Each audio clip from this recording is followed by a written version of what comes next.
Hay varias maneras de ver la vida, distintas formas de afrontar los retos. Cada palabra y acción tiene un resultado. Crisis o cambio. Imposibilidad u oportunidad.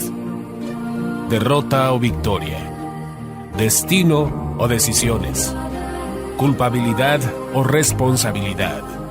Mentira o verdad. Víctima o vencedor. La diferencia se marca en los pensamientos, las ideas y las acciones. Esto es Mensajes de Victoria con Marco Tulio Carrascosa.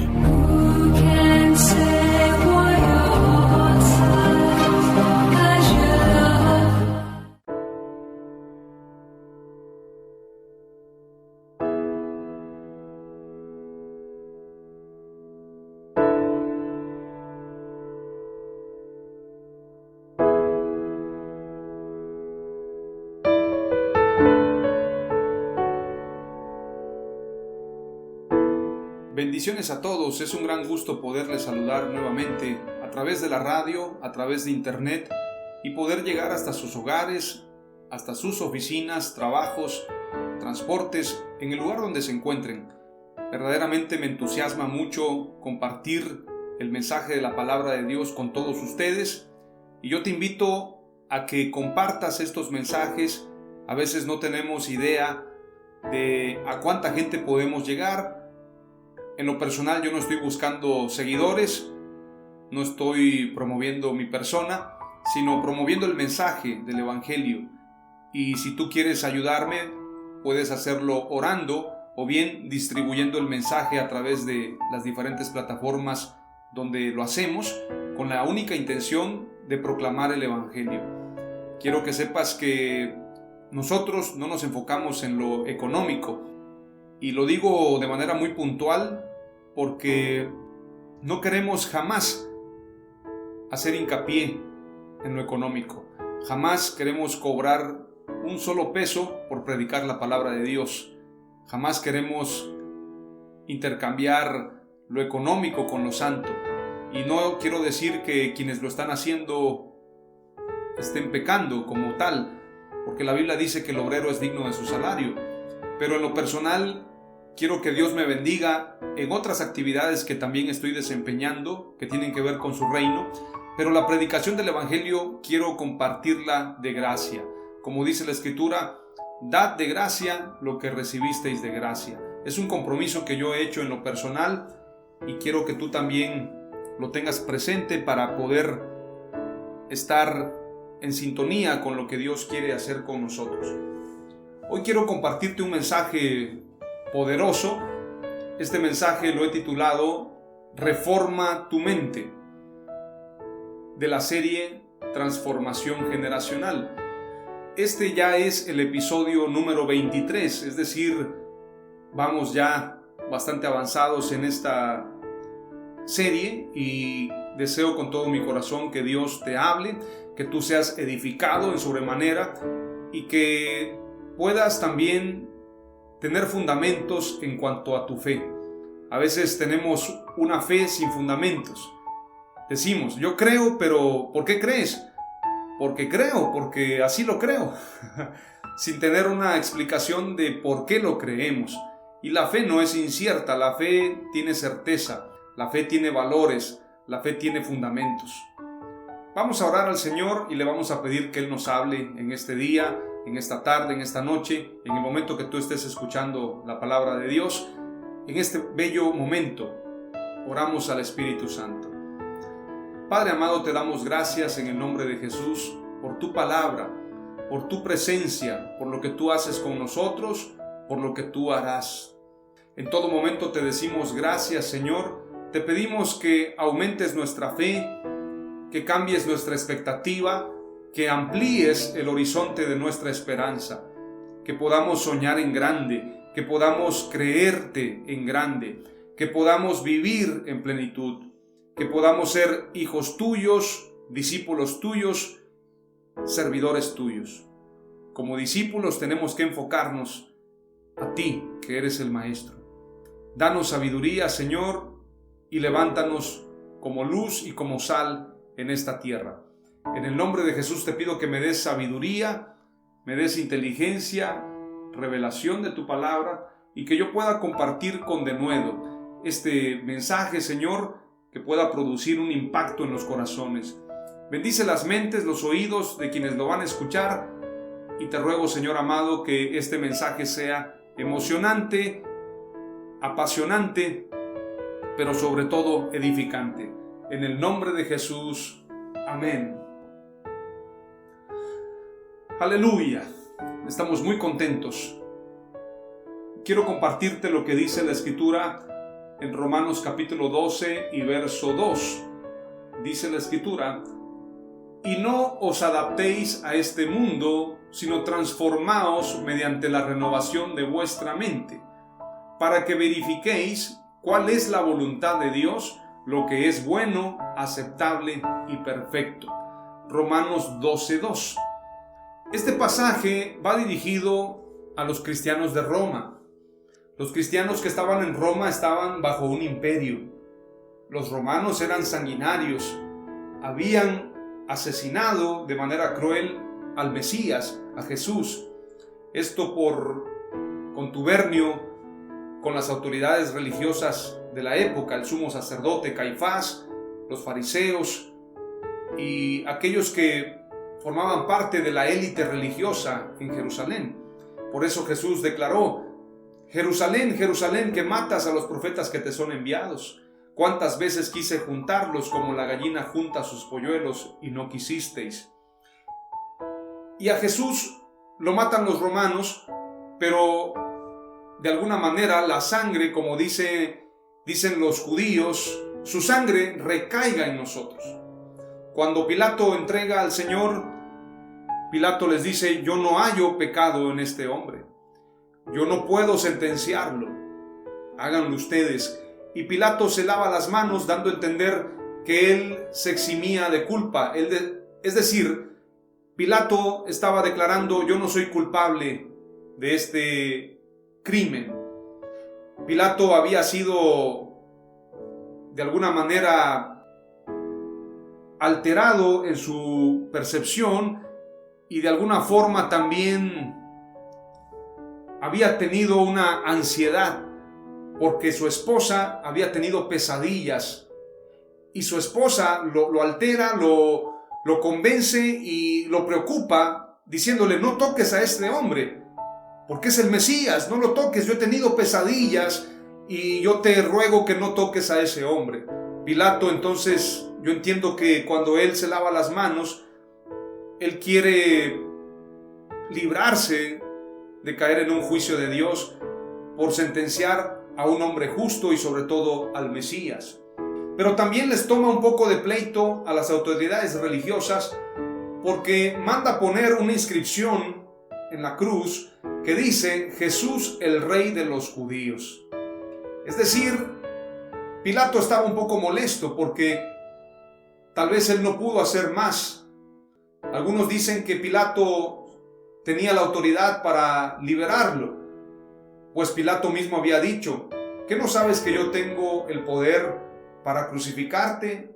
Y Jesús le dijo: no tendrías ningún poder, ninguna autoridad si no te fuese dada de arriba. Es decir, Jesús le declara a Pilato: tú tienes autoridad porque Dios te la entregó. Las autoridades, los gobernantes, los políticos de este tiempo, si tienen autoridad es porque Dios se las entregó. Ninguna autoridad, ningún reino, ningún gobierno ha sido puesto ajeno o independiente a la voluntad de Dios. Y alguien me podría decir: entonces, ¿Dios permite o Dios quiere que gobiernen los malos? Son cosas que tal vez yo no te pueda responder porque Dios es soberano. Lo que sí quiero decirte que Dios pone y quita reyes. Y aún Pilato había recibido autoridad por parte de Dios y Jesús le declara: ninguna autoridad tendrías sobre mí si no te fuese dada de arriba. Pero Pilato no puede liberar a Jesús. Por lo tanto, Pilato se lava las manos y entrega a Jesús. Y el poner esta inscripción es decir: saben, judíos, yo sí creo que Él es vuestro rey. Y por lo tanto Él pone esa inscripción y le dicen todavía, los religiosos de la época, le dicen o le mandan a decir a Pilato, no pongas que Él es el rey de los judíos, mejor pon que Él dijo que era el rey de los judíos. Y Pilato responde con denuedo y seguramente con molestia, lo que he puesto, dando a entender Pilato que su autoridad le permitía poner esa inscripción allí. Precisamente el apóstol Pablo se dirige a los cristianos en Roma, los romanos que tenían autoridad, que tenían poderío, que tenían de alguna forma una autoridad suprema en ese lugar y que dominaban sobre Israel. Desafortunadamente, Israel estaba sujeta o esclavizada a Roma. Ellos no eran completamente libres, ellos dependían de Roma.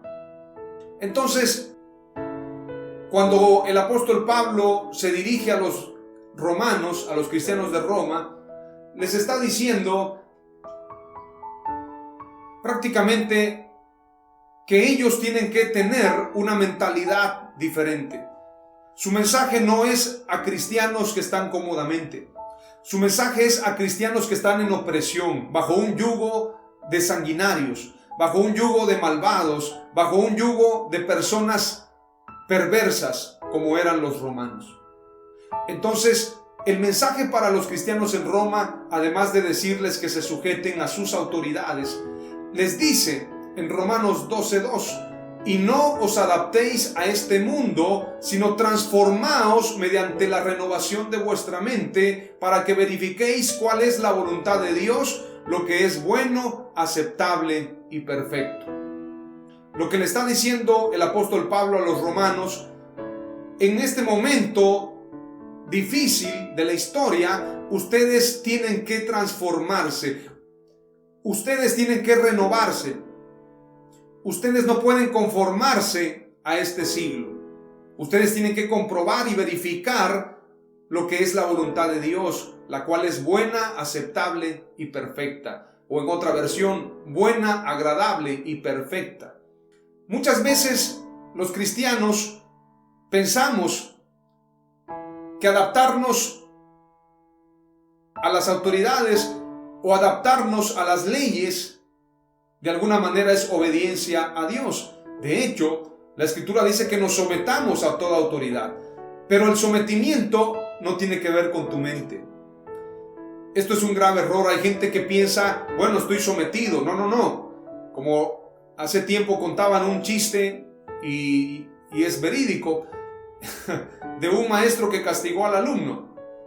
Y entonces el alumno estaba castigado y le dijeron que se hincara para pedir perdón, y cuando el alumno se hincó, estaba con la mente muy orgullosa y el alumno pensaba, estoy hincado físicamente, pero mentalmente estoy de pie.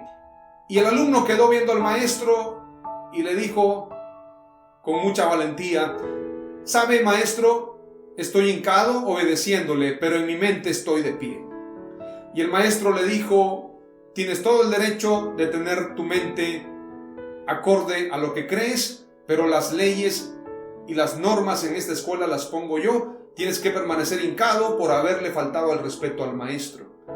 Pareciera que el maestro tenía la verdad o había cumplido con darle una lección al alumno, pero después el maestro reflexionó y se dio cuenta que el espíritu inquebrantable de este alumno iba más allá de las normas, de las leyes y de los pensamientos de la escuela, y le dijo al alumno, sabes, he cometido un error al castigarte, de aquí en adelante tienes libertad de expresarte y de actuar conforme tu corazón te dicte, solo recuerda que tenemos que conducirnos con ética y respeto.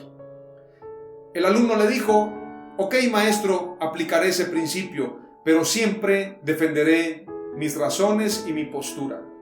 A veces nosotros pensamos que los judíos o que los cristianos al estar en Roma estaban con una mentalidad mediocre. Recuerde que Roma cayó a causa de los cristianos.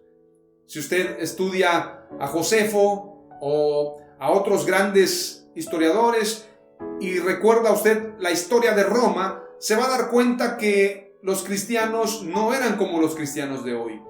Eran muy aguerridos, eran revolucionarios, eran alborotadores. La Escritura dice que alborotaban al pueblo y entonces ese gran alboroto llegó hasta Roma y se incendió Roma. ¿A quiénes culparon? A los cristianos. Algunos dicen que en realidad el rey había mandado incendiar Roma, pero culpaban a los cristianos. Lo que quiero decirte es que el mensaje del apóstol Pedro y de los apóstoles era revolucionario. En el tiempo de Nerón, en el tiempo de Herodes, los cristianos generaron un impacto en el gobierno de Roma. Hoy en día tenemos una mentalidad escapista.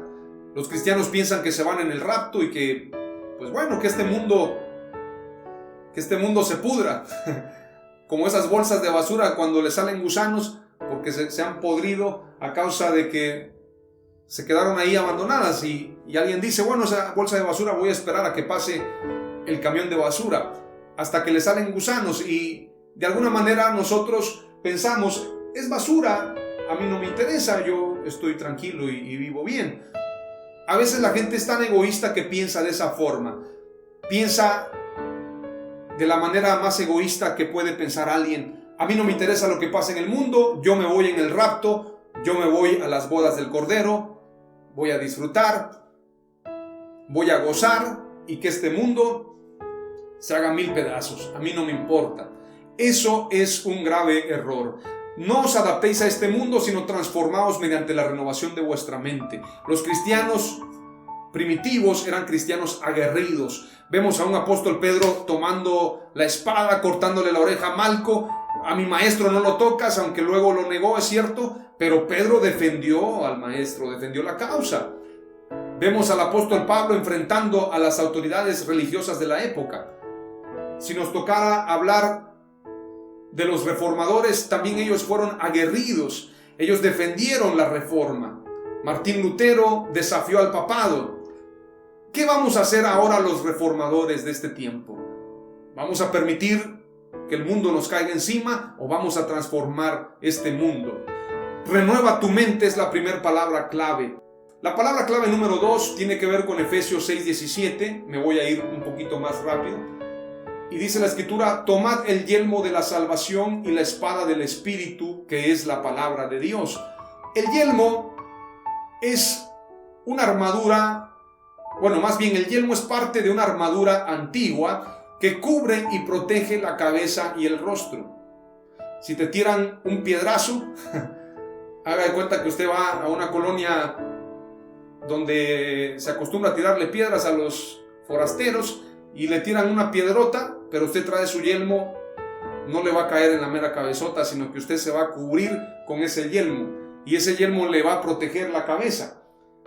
Entonces, el yelmo que protegía la cabeza y el rostro, es decir, se componía de un casco con visera movible, era muy usual en el tiempo de los romanos. Los romanos usaban el yelmo, los soldados romanos. Y la Escritura dice en el libro de Efesios, o en la carta a los Efesios, más bien, capítulo 6 y verso 17, tomad el yelmo de la salvación y la espada del Espíritu, que es la palabra de Dios. Tenemos que proteger nuestra mente. Cuando dice pónganse el yelmo o tomad el yelmo, está diciendo protejan su mente de los dardos del maligno, de los pensamientos contrarios a Dios. Yo tengo que traer un yelmo para proteger mi mente, para proteger mi visión, para proteger mis pensamientos de los pensamientos contrarios a Dios. Y la espada del Espíritu es para contender por la verdad. La espada del Espíritu es la palabra de Dios. Y la palabra de Dios es viva y eficaz para enfrentarnos a todo pensamiento contrario a la verdad. La segunda palabra clave es protege tu mente. La tercera palabra clave tiene que ver con 2 Corintios 10. Voy a leerte desde el verso 3 al verso 5. Pues aunque andamos en la carne, no militamos según la carne. Porque las armas de nuestra milicia no son carnales, sino poderosas en Dios para la destrucción de fortalezas, derribando argumentos. ¡Wow! Esto está poderoso. Y toda altivez que se levanta contra el conocimiento de Dios, y llevando cautivo todo pensamiento a la obediencia a Cristo. Esto está maravilloso. Pero esto nos habla precisamente que para derribar los argumentos, nosotros tenemos que tener argumentos. Los cristianos de hoy no quieren debatir. Es que la palabra de Dios no es para debatir. ¿Para qué es entonces? Si no puedes defender la verdad, si no la puedes sustentar, si no puedes combatir por la verdad, entonces es porque no la tienes. La mayoría de gentes que no defienden la verdad, que no están dispuestos a un debate, es porque ellos mismos no están convencidos. Es porque ellos mismos no están equipados, es porque ellos mismos no están capacitados y es porque ellos mismos no tienen en su corazón la verdad. Cuando tú tienes la verdad, entonces puedes militar. Como un soldado puede ser un militar que va a pelear con las armas que él sabe utilizar. Y la Escritura dice, para la destrucción de fortalezas, y las fortalezas son mentales, fortalezas de pensamientos, de ideas, de cosmovisiones, de ideologías contrarias a la verdad. La guerra espiritual tiene que ver en el campo de la mente. Tenemos que derribar argumentos y toda altivez que se levanta contra el conocimiento de Dios y llevando cautivo todo pensamiento a la obediencia a Cristo. Prepara tus argumentos, aprende a argumentar porque vas a debatir por la verdad y vas a derribar argumentos y toda altivez que se levante contra el conocimiento de Dios y lo traerás cautivo. Una vez que son dominados, así como Goliat fue derribado, David le quita la cabeza a Goliat y lo exhibe y muestra la cabezota de Goliat. Miren, he vencido al gigante.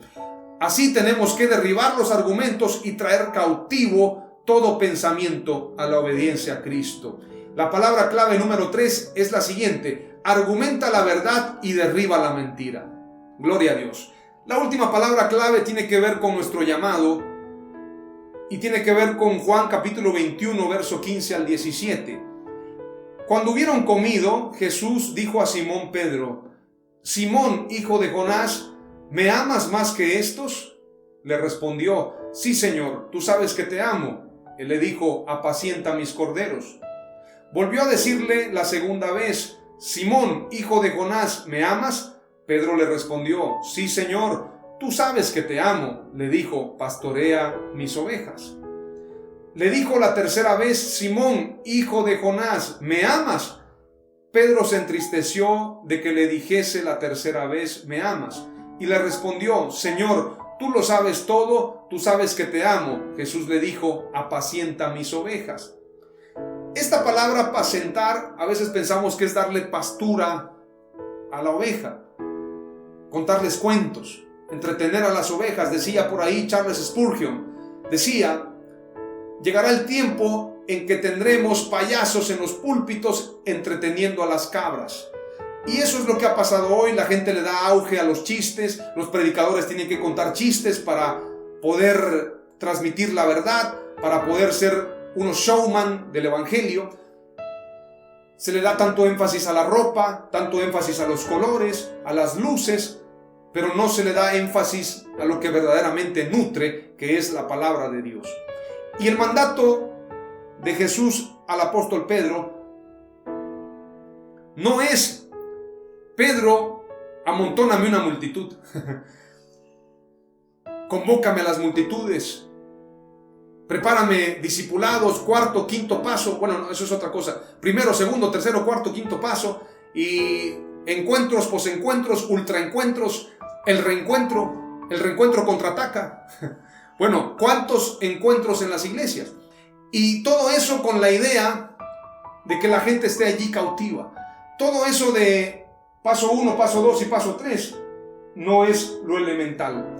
Lo que Dios quiere es que seamos nutridos por la palabra de Dios. Se le da énfasis a la gente. El apóstol Pedro dice claramente en una carta, en su carta universal, dice que no se enseñoreen de la grey, los pastores. Pero hoy en día se hace énfasis en el apóstol, en el profeta, en el padre espiritual, en la cobertura. Y Pedro dice: no se enseñoreen de la grey.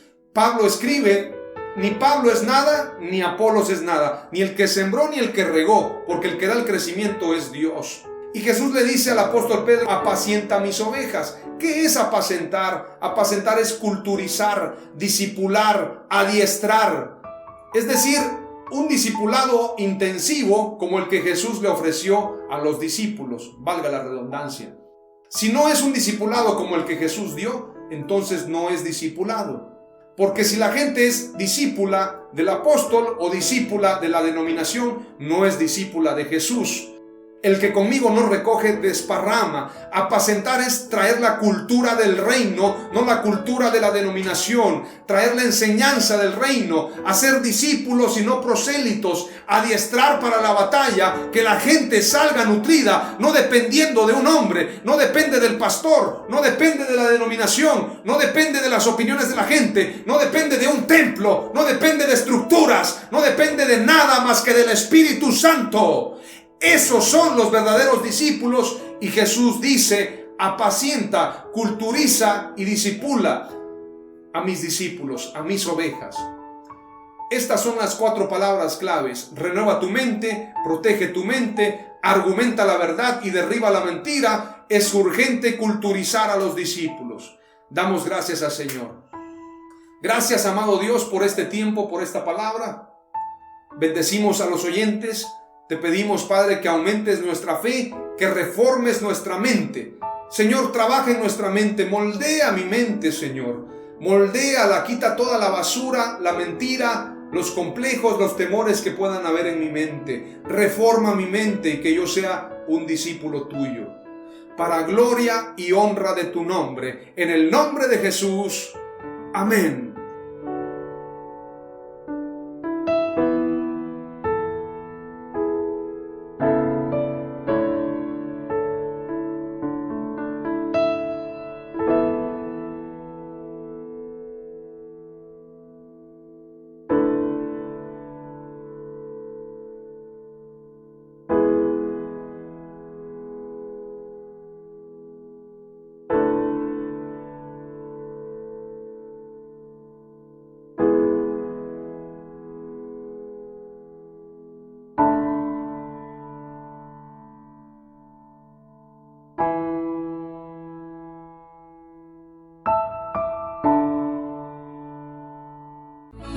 Esto fue Mensajes de Victoria con Marco Tulio Carrascosa. Gracias por escucharnos y seguirnos en nuestras redes sociales. Si deseas invitarnos a tu ciudad, escríbenos por inbox o al WhatsApp 961-66-882-99, 961-66-882-99.